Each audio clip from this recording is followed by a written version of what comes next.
gosh, are we back? Yes. Oh my gosh, and we got the green screen. We're going to go ahead and fix this nonsense, whatever is going on here. Welcome to Marketing as a Foreign Language. I'm your host, and I am standing by a green screen that is now a thing. Yes. So much winning, so much we did it. Today on Marketing as a Foreign Language, LinkedIn revenue up 10%, sessions up 27% in latest performance update. Facebook shares new insights into most shared posts on its platform. Facebook adds new feature for workplace, including separate workplace chat app and dark mode. 3 ways to boost the performance of your Facebook ads. Snapchat adds 9 million more daily active users in Q2, reports 70% increase in revenue. And oh great, link remediation, link removals, and disavows. Let's see if we can play the intro. Who loves an intro? Am I right?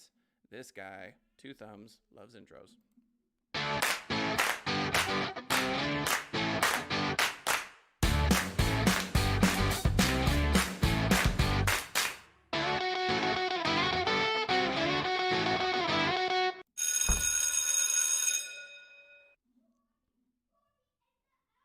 Wow. Well, that was one heck of a start, am I right? That was one heck of a start to the show. Good stuff. LinkedIn revenue up 10%, sessions up 27%.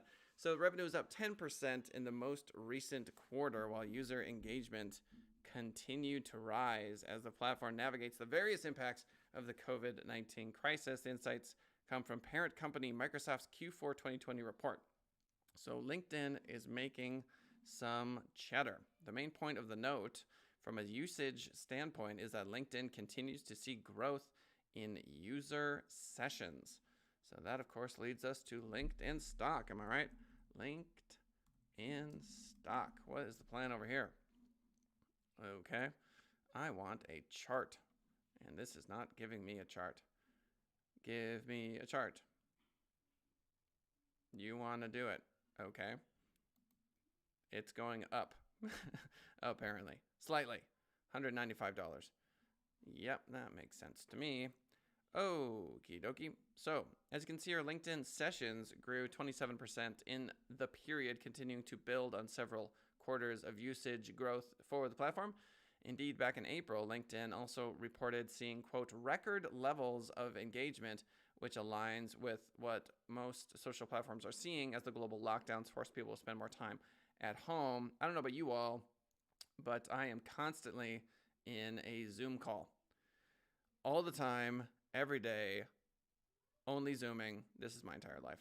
So my wife is a recruiter for video game designers, engineers, etc., and she spends most of her time on LinkedIn. So entire careers are being created on the platform.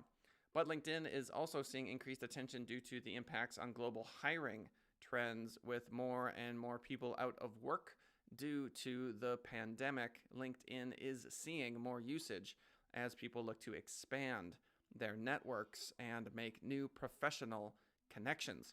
That, unfortunately, has not been equally reflected in job listings. As per Microsoft, quote, LinkedIn was negatively impacted by the weak job market and reductions in advertising spend.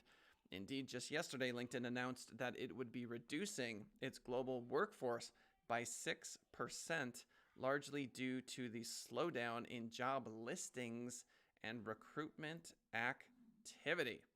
Well, I suppose it depends what kind of business you're recruiting for. I know the video game industry is booming. Perhaps some of the other industries are not. Overall, as noted, LinkedIn still posted double-digit revenue growth in the period, but the varying impacts show how different elements can still be impacted even when the top line number looks solid. That is odd that they saw double-digit revenue growth and yet reduced their global workforce by 6%. Moving forward, LinkedIn remains in a strong position, especially considering the likely resumption of large-scale hiring in many regions once the pandemic restrictions are lifted. What do you all think? Do you think we're in it for 3 months, 6 months? Here in Nevada, schools will be closed They were talking about doing 2 days a week, and that got squashed. They said, nope, we are doing none of that nonsense. We are going to do 100% at home. And so hourly workers are going to have to, I don't know, just figure it out if they have children. So is this 3 months? Is this 6 months? Is this a year? Is it longer? When will this nightmare end? In terms of overall users, LinkedIn officially remains at 690 million total members, which is not the same as active users, the more commonly reported social network stat, but it's the closest we get from LinkedIn. Active usage on the platform remains a mystery. So LinkedIn is growing, yet firing people. There's your LinkedIn update. Facebook shares new insights into most shared posts on its platform. Who doesn't love? Hey, let me tell you this. Just today, I learned that one of my employees' sons made a TikTok video that has now over 50,000 views. So going viral on TikTok, it's a possibility. It can happen to you. Understanding what generates engagement on Facebook is key to maximizing reach and response, but Facebook is not overly forthcoming with its usage insights, which can make it hard to know what's getting the most traction with Facebook users. Over the last few years, New York Times journalist Kevin Roose has sought to shed some light on this by tweeting out listings of the most popular Facebook posts based on listings from Facebook's own CrowdTangle monitoring platform on any given day. Well, look at that. That's silly. Here's Kevin Roose. Today's top performing Facebook link posts: Fox News and Fox News, Occupy Democrats, Fox News again, Ben Shapiro 3 times, Anomaly, Blue Lives Matter, and Dan Bongino. Who is Dan Bongino? I don't know. This week, however, Facebook decided that it was time to step in and clarify some key points about Roose's lists, which many have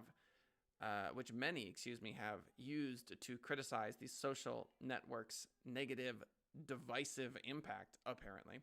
As per John Hegeman, Facebook's head of newsfeed, quote, some important things to consider about these lists.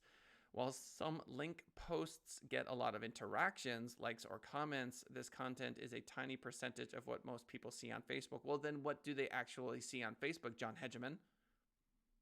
Hegeman says that while the information Roose uses to source his lists is accurate, okay, it doesn't take into account the full scope of how people see content on the platform because it only measures interactions on posts from publisher pages. Okay, so if we're looking at posts from publisher pages, then it's Fox News, Occupy Democrats, Fox News again, Ben Shapiro 3 times. Quote, posts from these pages don't represent the most viewed news stories on Facebook. CrowdTangle calculates interactions, not impressions. Okay, so they're the most interactive posts, which is the number of people who see posts. Pages in these lists see high engagement because followers or those interacting with the posts are passionate. So it's a passion engagement, but it shouldn't be confused with what's most popular. Okay. So essentially, Hegeman is saying that these posts might do well relative to other pages, but that's only one element of the broader Facebook engagement puzzle. Okay. So what does do well? Hegeman also posted a few comparative examples of Roose's lists and the actual most popular posts on the platform on selected days. So Fox News was on Roose's list. abcnews.go.com, Judge Esther Salas' son shot and killed, husband injured in attack at their New Jersey home, was apparently the Facebook top link by reach. So reach versus, so you've got passion, you've got reach, I guess. Number 2 spots, federal judge's son. Oh, well, it's still the shot dead stuff. Third, abcnews.go.com, everybody that has a baby gets $1 million, Kanye West says. Everybody that has a baby gets $1 million, Kanye West says at first campaign rally. That's the greatest thing I've ever read. As noted by Hegeman, the actual listings of the most... What would happen if everyone got $1 million who had a baby? First of all, if you didn't have a baby, how upset would you be, number one? And number two, we don't technically have a baby. We have basically a 7-year-old and a 5-year-old. So do we get $1 million? Let's say we got $2 million. What's the price of a hamburger? What's the price of a hamburger if 60% of the population or whatever has millions of dollars? I don't know. 70,000 for a hamburger? As noted by Hedgeman, the actual listings of the most popular posts on Facebook include, quote, a mix of news from mainstream outlets, GIFs, and other pop culture content. Indeed, of the 4 daily lists Hedgeman shared, these were the content splits: news, listicle, celebrity news, etc. Okay, so news content clearly dominates Facebook discussion, as seen here in this gorgeous pie chart, but it's not as specifically biased as Russa's original list suggests. Outside of news, listicles remain a winner, so maybe you should seriously consider posting a listicle. Oh my gosh. Let's look at the definition of listicle. A listicle is a piece of writing or other content presented wholly or partly in the form, get this, of a list. A recent BuzzFeed listicle called 21 Pictures That Will Restore Your Faith in Humanity has attracted more than 13 million views. So, 7 things you didn't know about sandwiches. Overall, as noted, this is not the correct article. Outside of news, listicles remain a winner on the platform. Of the news posts listed, around 12 were overtly political. This is why the media does what the media does. It gets the clicks, gamer. Do you understand me? It gets the clicks. This is why there's just so much news, a never-ending stream of news. People want their news. They love their news. We should all go back and watch Newsies. Of the news posts listed, around 12 are overtly political, blah, blah, blah, blah, blah, while others looking at local crimes, there you go, and COVID-19 related updates. This element is probably not as useful for marketers, bingo, but in terms of considering how you can utilize this insight in your approach, listicles and humorous posts should be on your radar. There you have a thesis, okay? So are you, as a small business, going to be writing articles about political parties? Probably not. Are you going to be doing celebrity news? Probably not. So what are you left with? You're left with magazine-style articles. 6 things you didn't know about whatever. Eating vegan food. Vegan cheese. 12 things you didn't know about vegan cheese. This, of course, would be for an insurance company. So listicles and humor. Nobody wants to write humorous articles. Why is that? Why is it that if you are a business owner, you can't make fun of yourself? I don't understand that. I don't think I ever will. I think this is clearly something that most business owners are terrified of. Being made fun of, being seen as not professional. This is, of course, ridiculous. The data provides some interesting insight, if not overly groundbreaking. You would probably have assumed, based on your own Facebook usage, that these would be the most popular content types, and creating catchy lists and funny posts isn't necessarily easy. It's actually very hard. It takes a lot more thought to come up with something clever and funny than it does to simply say, 5 things you should know about repairing your garage spring door. Your garage spring door. Do you understand? Try to make that funny. That's hard. But if you were wondering what generates traction and how you should look to focus your efforts for maximum reach, these could provide some considerations. There you have it. Be funny. And listicles. Facebook adds new features for workplace, including separate workplace chat app and dark mode. Ooh, dark mode. I don't know why everyone's talking about dark mode. Why is it a thing? I don't understand. Facebook is rolling out a new set of updates for its professional workplace platform, including an update for its workplace chat app. You know, here's a question for you. Why are we all spending money on Zoom? There's Google Hangouts. I think that's free. Is it because these other platforms are garbage? That has been my experience. Whenever I've tried to use Skype with more than 4 people, it just doesn't work well. Zoom tends to work well. I think that's why they're getting the market share. But here we've got the Facebook workplace chat app, which is obviously looking to dig into that market. Zoom stock went through the roof recently, if I recall. Zoom stock. Let's take a look-see. 1 month, 6 months, year to date. Oh, yummy Yummerson. So if in March you were super smart and you're like, yeah, COVID's crazy, and you could have bought it at 111, today it's sitting at 262. It would have doubled and then some. Yeah. Okay. As shared by Facebook's EMEA, whatever that means, communications lead Alexandru Voica. The main addition is the updated chat app. Oh, great. An updated chat app, as explained by Voica himself. Quote, the new workplace chat iOS app will be easier to use, significantly faster, and smaller compared to the current app. Okay, so it's getting better. To be clear, there's an existing workplace chat app which currently facilitates this same purpose, but the new version has been updated to make it more responsive and easier to use for remote workers. Workplace is also adding a dark mode for both its desktop version and the mobile apps. Oh, joy of joy. That, of course, will likely prompt questions as to when Facebook is going to add dark mode to its main app. And the current answer is we don't know. Facebook expanded the testing of dark mode in its main app back in March, so it seems to be close, but no officials. How hard is it to just make it dark? This can't be hard. Voica also notes that the desktop version of Workplace will now enable significantly faster navigation and better post creation to improve focus. Okay, so the chat app is getting better. They're fighting against Zoom. 3 ways to boost the performance of your Facebook ads. When you consider the rapid adaptation of technology over time, you would expect, according to Ann Smarty at Social Media Today, that another social media platform would have risen up and taken the mantle in recent years. But Facebook, the looming giant in the space, has remained the most stable and powerful, seeing off all challengers thus far, according to Sprout Social's 2020 critical social media stats. 89% of marketers now use Facebook as their primary ad platform. So much money flowing through Facebook. Obviously, they have the boycott that they're dealing with now, so they've got big boy problems as far as I'm concerned. Now use Facebook as their primary ad platform, while 83% of consumers regularly log into the app. The alignment here makes sense.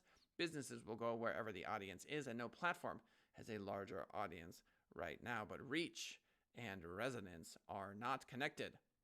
Reach and resonance.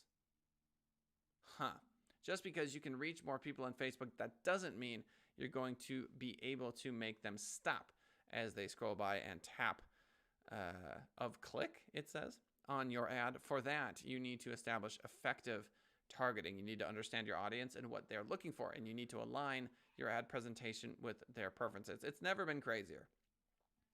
Ads have just never been crazier.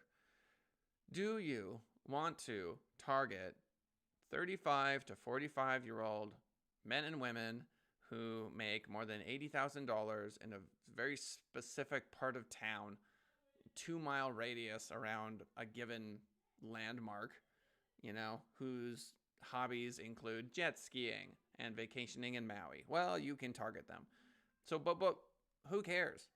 I mean, everybody's getting these ads that are hyper-specific, and I keep getting these Facebook ads, and I never convert. I think the only Facebook ad I've converted on in the last year or so has been Masterclass. Kept seeing the Masterclass YouTube ads, and then I think I saw them on Facebook. I don't even think it was Facebook. I am not the target demographic for Facebook.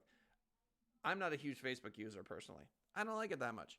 But apparently there's a huge swath of humanity that will hop on Facebook, see the opposite political idea represented, rage for like 3 minutes, get like a huge serotonin rush, dopamine hit, and then be like, bah, and then go look at all of these other people's lives and how great their lives are, and get, I don't know, jealous or angry. I don't understand Facebook. And then use that as fuel maybe to start the workday. It's kind of like coffee. I think at the end of the day, you wake up, you go into Facebook. I don't personally, but people apparently do. And they look at other people's babies for a few minutes, and then, maybe picture some dogs, some people like a Maui vacation. And then that's what they really need to start their day, is to understand that sort of stuff. Oh, also people connect with other human beings. So if during that experience you are hit with an ad that is hyper specific to your demographic, I guess it's working for some folks. We have Facebook ad campaigns for It is a headshot company, right? And those work. So it really depends what we're talking about. For most local service-based businesses, Google Ads is still fairly dominant, meaning Facebook ads they're okay. They're all right for most service-based local businesses, unless you're offering some sort of discount. But when you get into like the sexy, cool, fun, new product area, then Facebook for sure. If it's a new product, then it makes no sense to do Google Ads. So I think what you tend to see on Facebook is the cooler stuff, right? So like a bridal shop is cooler, right? It's so much more engaging and interesting than like garage door repair. Garage door repair is like, okay, I need to get this stupid thing fixed. So if you are a CPA, are Facebook ads really where you need to be? Or are people simply hopping onto Google saying, hey, look, I need a good CPA? And aren't most people simply getting that based on referral business? So I would say Google Ads and SEO for those. Building effective retargeting campaigns on Facebook. Reaching out to old customers or those who've almost become your customers, i.e. expressed interest in your brand but never converted, is one of the most effective ways to boost your Facebook campaign performance. That's a good little tip.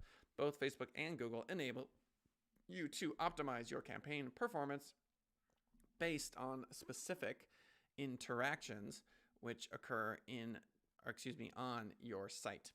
Event tracking requires some basic coding knowledge. There's something called a Facebook pixel you can put on your website, as you need to insert relevant code parameters.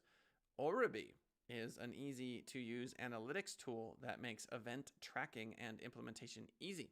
Basically, Oribi, O-R-I-B-I, will export your designated event data, so these little moments, these specific interactions, into Facebook automatically for you, and then use it in optimizing your campaigns.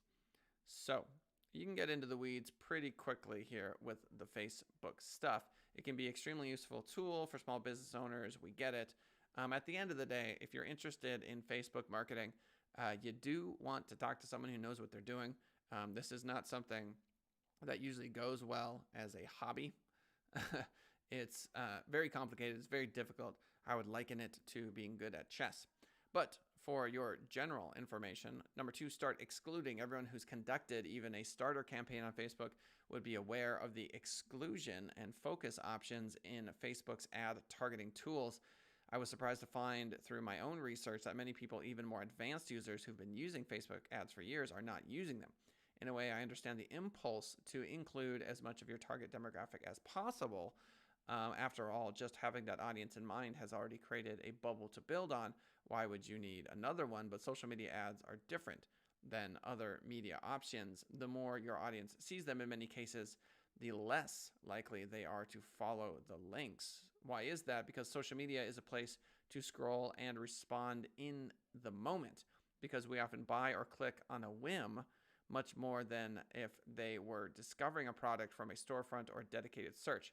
This is obviously not the case on sites like Pinterest, where building lasting boards is the point, but Facebook is somewhere you go to react and share, not to curate. So according to this author, the on a whim purchasers are hanging out on Facebook. So this is an anti-branding stance, which is to say that this particular author thinks that if you run the same ads and they keep getting hit with these similar ads, that they may not like it as much, which runs counterintuitive to what most advertisers typically say, which is you want 7 to 15 touches to close business.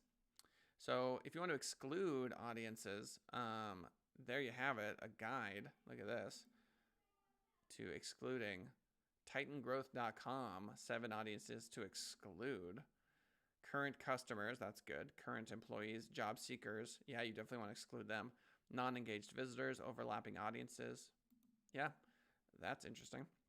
So yes, you do want to do that. In Google Ads, there's something called a negative keyword where basically you don't want people that are typing in the word free or the word affordable or cheap, let's say, for your particular brand. So anyone who does that does not receive your ad. Here in Facebook, we have something similar where you can say, hey, I don't want these particular people, current customers, for example. In YouTube, to this day, I receive masterclass YouTube videos. I purchased it. I watched it for a while. It got me into chess. That was cool. And then I kind of stopped, and I kind of don't care anymore because YouTube is amazing. I don't really need Masterclass in my life, so I canceled it. I received ads for Masterclass that entire time. So they're spending money on me when they really shouldn't be. Get your customers involved. Testimonials in ads are nice, but they fail to catch anywhere near the power of direct user-to-user engagement. You can customize your calls to action to reflect the platform by asking customers to review the product directly on the thread. So yeah, you're trying to get people involved. Let's move on. Snapchat adds 9 million more daily active users in Q2, reports 17% increase in revenue. Facebook was not always Facebook. Snapchat is not always going to be its current iteration of Snapchat. Snapchat is likely to be the augmented reality champion, both now and in the future. Snapchat has reported its Q2 2020 performance update showing increases in both users and revenue. In general, positive signs for the ongoing steady growth of the platform. First off, on users, Snapchat added 9 million new daily active users for the quarter and is now up to 238 million daily active users. Population of the USA. The United States has 328.2 million people, so we're getting pretty close to the population of the United States on Snapchat. As you can see from the chart, Snapchat is seeing the most growth in the rest of the world category, adding only 2 million and 1 million new users respectively in the US and European markets, but they're growing, obviously, in the, quote, rest of the world. Much of that growth, says Snap CEO Evan Spiegel, can be attributed to improvements in how Snapchat runs on different devices. Quote, we are continuing to invest in app performance and localization to make our service more accessible to people all around the world. We get it. Okay, so advertising on Snapchat. Is this something? Advertising on Snapchat. Let's dive in here. Ways brands can advertise on Snapchat. Okay. Snapchat advertising uptake has been slow. Snapchat is essential for brands targeting the youth market. This is not the kind of article I want. Snapchat ads for business. Here we go. Okay. We looked at this before. Connect with your audience. Snapchat is a camera and messaging app that connects people. Yes, we know this. Meet your business goals. Launch mobile advertising campaigns quickly. Monitor performance and optimize towards your business goals with Snapchat. Reach the audience that matters most to you. Drive results and gain insights all in one place. Start advertising on Snapchat with $5 a day. Our minimum daily budget of $5 allows businesses to do their thing. Advertising on Snapchat is an efficient and low-cost way to leverage an audience of 218 million daily active users who are engaged with the platform, blah, blah, blah, blah, blah.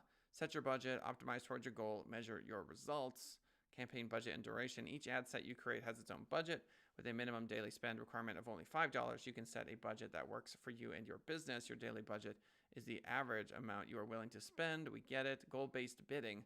The cost of advertising on Snapchat is majorly dependent on goal-based bidding. Goal-based bidding allows you to optimize towards a specific action that a Snapchatter is most likely to take, such as installing your app, watching a video, or completing a purchase. While setting up your campaign, you can choose your bid goal and bid strategy in the delivery section. What would I want to do? Should we advertise the show on Snapchat? What do you think? Who votes yes? Who votes we should advertise marketing as a foreign language on Snapchat? That feels like the move. Okie dokie. In summary, LinkedIn revenue is up 10%, but they're firing people. That's weird.